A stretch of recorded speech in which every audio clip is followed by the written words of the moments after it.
Esa era la deuda que asumimos. Y aparte de los 38 millones de dólares, había 1.800.000 dólares de déficit mensual, del déficit que se ocasionaba de la poca recaudación que tenía la obra social. Hoy no le debemos un peso a nadie, tenemos prestación en todo el país y con ese déficit llegamos a deber 60 millones de dólares. Yo cuando asumí ahí a la obra social decía, ¿cómo vamos a salir de esta deuda? Bueno, salimos.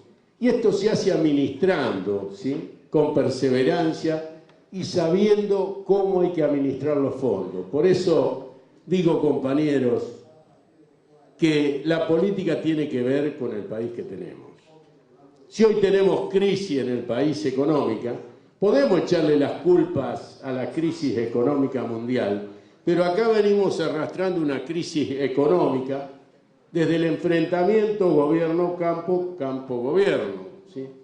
Yo creo que en ningún lugar del mundo tiene explicación de que un gobierno se pelee con el campo que es el impulsor de la economía del país. Yo digo, Duhalde recién cuando hablaba, cuando agarró el país en la crisis más profunda de toda su historia, ¿qué hizo? Lo primero que hizo, convocó a todos. Porque esto es como decía Perón, o lo sacamos entre todos o no lo saca nadie. Y a todos nos hizo sentir responsable de la situación que vivía el país y que todos juntos teníamos que trabajar para sacar este país. Y al campo le hizo una apertura de mercado al salir de la convertibilidad, le especificó las deudas. Ustedes saben que hubo un determinado momento en el país que cada 8 horas desapareció un productor de la provincia de Buenos Aires. Tenemos que acordarnos de eso, ¿sí? Y de las deudas que tenían los productores en los bancos. Si acá se hubiera privatizado el Banco Nación, se hubieran quedado con todos los campos del país, o con la gran mayoría. Pero mucho luchamos para que no se hiciera lo que se pensaba hacer con el Banco Nación. Y Duhalde, cuando hizo esa apertura que salió la convertibilidad, hizo empezar a funcionar el campo. Más, yo diría que Duhalde salvó al campo y con el campo salvó al país. Porque el campo después empezó a hacer su aporte para que realmente el gobierno nacional dispusiera de esos fondos para darle a la gente que tenía muchísima necesidad. En ese tiempo se le empezó a dar 150 pesos, pero el índice de indigencia eran 120, 130.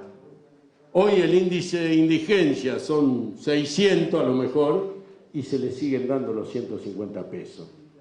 Entonces, yo me pregunto, este país, para salir de la crisis, ¿no tendría que el gobierno sentarse a debatir políticas con el sector agropecuario, políticas de Estado para el sector agropecuario, para cada una de las actividades?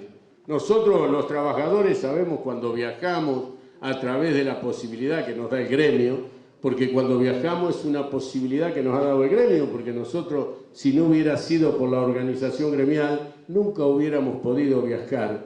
Vemos que hay países que subsidian algunas actividades para que no se caiga esa actividad, quizás no por la materia prima, sino por el costo social que va a pagar el país si se cae esa actividad. Porque hay actividades que tienen mano de obra intensiva, que son muchísimos trabajadores que hay en esas actividades y que el gobierno tiene la responsabilidad de sostenerlo.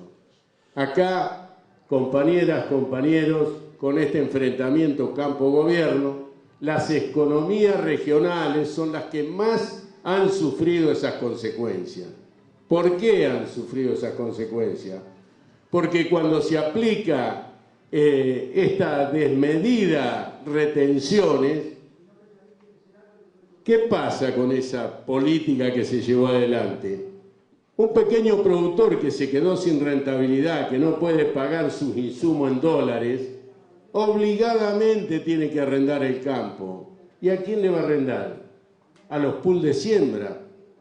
Que yo digo, no estoy en contra de que se siembre a través de los pools de siembra, pero si hay una oligarquía, están esos pools de siembra. Acá ya no hay más oligarquía vacuna, acá hay productores de carne productores que luchan con las pocas hilachas que le están quedando, porque yo digo, en el país de las vacas nos estamos quedando sin vaca. Y nos estamos quedando sin vaca porque no hay exportaciones.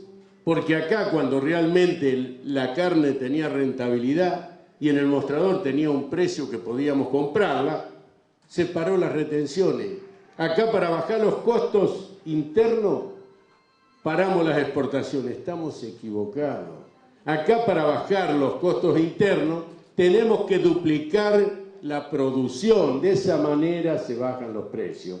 Si nosotros, en vez de tener 15 vacas, producimos 30 vacas, va a valer más barata la carne, no parando las exportaciones y haciendo de que, como todos los días vemos, se arrimen vientres a los remates. Porque acá, que yo sepa, el trigo se produce en la tierra, pero el ternero se produce en el vientre de la vaca. Entonces, si vemos que atracan vientre a los remates, seguramente, como dije yo en algún momento, la carne va a llegar a valer un disparate. Y peor todavía, que vale un disparate, sino que vamos a tener que importar carne y pagar precios internacionales, porque cuando acá no alcance para el mercado interno, todos sabemos que hay que importar. Y cuando empecemos a importar, vamos a tener que pagar precios internacionales. Acá ustedes saben que en el país había muchísimo feedlot. El feedlot es la vaca del novillo, come, toma agua y se echa, y engorda 1,5 kilos de carne por día. Cuando se pararon las exportaciones, los feedlot que subsistieron fueron los de los supermercados, los que tenían, digamos, dónde poner la carne. Los que no desaparecieron, porque nadie va a estar engordando un novillo 1,5 kilos de carne por día si no tiene un mostrador para poner esa carne. Entonces, compañeras, compañeros, señoras y señores, yo creo que nosotros tenemos que luchar para que en el próximo tiempo este gobierno u otro gobierno realmente sepa